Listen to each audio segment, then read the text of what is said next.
नमस्कार दोस्तों, मैं राज पांडे, आप देख रहे हैं आरसीएन टुडे। आप सभी का आरसीएन यूट्यूब चैनल पर हार्दिक स्वागत है। अभी की लेटेस्ट अपडेट के बारे में बात करेंगे। पूरी खबर को विस्तार से देंगे, ध्यान से सुनिएगा, क्योंकि आज के समाचार पत्र में आपसे संबंधित बहुत सारी खबरें हैं जिसको आप पढ़े होंगे। हो सकता है आपको पूरी बात समझ में ना आया हो या गलत तथ्य किसी के द्वारा पेश किए गए हों, आपको खुश किया गया हो या नाखुश किया गया हो। सच्चाई क्या है, तो कुछ राज्यों की महत्वपूर्ण खबरें कलेक्ट की गई हैं, उत्तर प्रदेश और हरियाणा की। तो ध्यान से वीडियो को देखिएगा, आपको एक एक पॉइंट पूरी बात समझ में आ जाएगा। देखिए दोस्तों, आपको मालूम होगा कि हरियाणा में बीजेपी की सरकार है। विपक्ष ने 2.57 लाख सरकारी पद रिक्त रहने HKRN के जरिए भर्ती करने पर सरकार को घेरा है। अब आपको मालूम होगा कि 2,57,000 पद कम नहीं होते हैं। जो सरकार है वह ठेके पर ज्यादा काम करना चाहती है, यानी कि संविदा आउटसोर्सिंग पर भर्ती ज्यादा करना चाहती है, कॉन्ट्रैक्ट बेस पर भर्ती ज्यादा करना चाहती है। अभी एक घटना आप लोगों ने सुना होगा कि एक भर्ती रेलवे में आई है उत्तर प्रदेश में, और वायरल खूब हो रहा है कि अब कॉन्ट्रैक्ट बेस पे भर्ती की जाएगी रेलवे में। अब परमानेंट भर्तियां हो सकती है, लेकिन वह भर्ती कॉन्ट्रैक्ट बेस पर निकली हुई है। अब अग्निवीर से उसे जोड़ा जा रहा है। तो एक समय ऐसा आएगा, लोगों का मानना है कि सारी भर्तियां कॉन्ट्रैक्ट बेस पर हो जाएंगी, परमानेंट कुछ रहेगा ही नहीं। एक समय ऐसा आएगा, यह समय 2024 के बाद आ सकता है, ऐसा लोगों का मानना है। तो विपक्ष अच्छा वर्क कर रहा है, लेकिन विपक्ष सत्ता में तब तक नहीं आ पाएगा जब तक बैलेट पेपर का यूज नहीं किया जाएगा। और मैं आपको बता दूं, 3 बड़े राज्य राजस्थान, छत्तीसगढ़ और मध्य प्रदेश में बीजेपी की जीत हुई है। हरियाणा हो सकता है बीजेपी हार जाए, हो सकता है, मैं अभी आपको बता रहा हूं, हरियाणा हो सकता है बीजेपी हार जाए, जिससे जो ईवीएम का मुद्दा है वह दब जाए।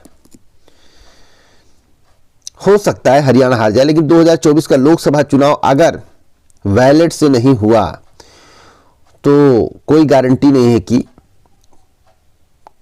विपक्ष सत्ता में 340 से लेकर 50 सीटें बीजेपी की आ सकती हैं अगर ईवीएम से चुनाव हो गया, ऐसा लोगों का मानना है। और जो लोग बात करते हैं वही मैं आपको बताता हूं। अगली अपडेट के बारे में बात करेंगे। हाई कोर्ट में, यहां पर ध्यान से देखिएगा, हाई कोर्टों में 76% जज समान श्रेणी से 2018 से हुई नियुक्तियों के आंकड़े राज्यसभा में पेश किए गए हैं।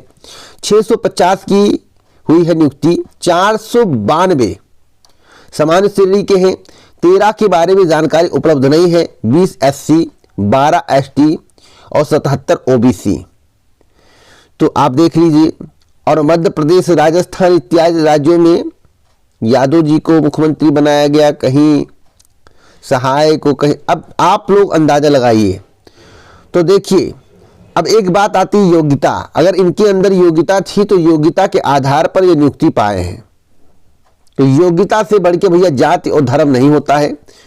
अब योग्य थे या नहीं थे कोई ये कह नहीं सकता, आरोप चाहे जो लगाए, लेकिन योग्य थे तभी 492 सामान्य श्रेणी के जज हुए हैं। तो इस पर भी आरोप लग रहे हैं। अगली अपडेट के बारे में बात करेंगे। पॉलिटेक्निक को लेकर बड़ी अपडेट है। पॉलिटेक्निक संस्थानों में दाखिले के लिए आवेदन 1 जनवरी से स्टार्ट होंगे। पूरी जानकारी आज के समाचार पत्र में दी गई है। अगली खबर अग्निवीर भर्ती को लेकर है। अग्निवीर भर्ती के संबंध में महत्वपूर्ण जानकारी दी गई है। बार कोड स्कैन कर अभ्यर्थियों को मिल सकेगी दस्तावेजों की जानकारी।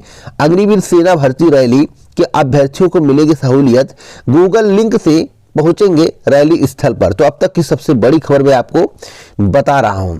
अगली अपडेट है शिक्षा निदेशालय के पुराने भवन को लेकर, जिसका कायाकल्प किया जाएगा, रंगाई पुताई इत्यादि काम जो उसमें है उसके लिए बजट आ गया है और वर्क होना जल्द ही शुरू होगा। अब शिक्षा सेवा चयन आयोग की बात कर लेते हैं दोस्तों। शिक्षा सेवा चयन आयोग के माध्यम से कई भर्तियां होनी है। शिक्षा सेवा चयन आयोग में संभावना खोज रहे हैं अधिकारी। हर अधिकारी प्रतिनियुक्ति पर तैनाती पाने की कोशिश में जुटे हैं। नियमावली में है अधिकारी एवं कर्मचारी नियुक्ति के मानक, तो उन मानक को अगर पार नहीं कर पाते हैं तो नियुक्ति नहीं हो पाएगी। और मैं आपको बताना चाहता हूं, नया शिक्षा सेवा चयन आयोग फरवरी माह के पहले अस्तित्व में नहीं आएगा। 15 जनवरी के पहले भविष्यवाणी कर दे रहा हूं, आयोग में अध्यक्ष और सदस्य नहीं आएंगे और परीक्षाएं चुनाव के बाद आयोजित की जाएंगी।